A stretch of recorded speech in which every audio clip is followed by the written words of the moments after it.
আরও একবার প্রধানমন্ত্রী হতে চলেছেন নরেন্দ্র মোদী। এই নিয়ে টানা তৃতীয়বার প্রধানমন্ত্রী হবেন তিনি। এর মাধ্যমে স্বাধীন ভারতের প্রথম প্রধানমন্ত্রী জওহরলাল নেহরুর পাশে নিজের নাম খোদাই করতে চলেছেন মোদী।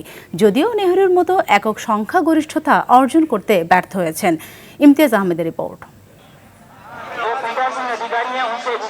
মঙ্গলবার লোকসভা নির্বাচনের ফলাফলে নরেন্দ্র মোদীর দল বিজেপি এককভাবে সর্বোচ্চ আসন পেলেও বিজেপি নেতৃত্বাধীন এনডিএ জোট ৩০০ আসনও ছুঁতে পারেনি।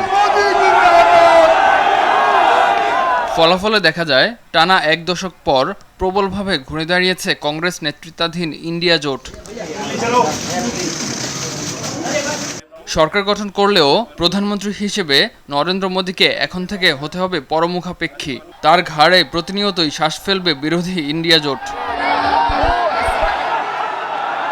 ভারতের নির্বাচন কমিশন ও গণমাধ্যমের তথ্য মতে বিজেপি নেতৃত্বাধীন এনডিএ জোট পেয়েছে ২৮৬ আসন, বিজেপি পেয়েছে ২৪০ আসন। এককভাবে সরকার গঠনের জন্য ২৭২ ম্যাজিক ফিগারের কাছে পৌঁছাতে ব্যর্থ বিজেপি।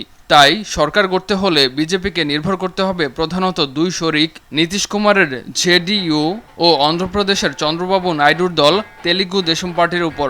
এই দুই দলের সম্মিলিত আসন ২৮টি। অন্যদিকে ইন্ডিয়া জোট পেয়েছে ২০২টি আসন, শুধুমাত্র কংগ্রেস পেয়েছে ৯৯টি আসন।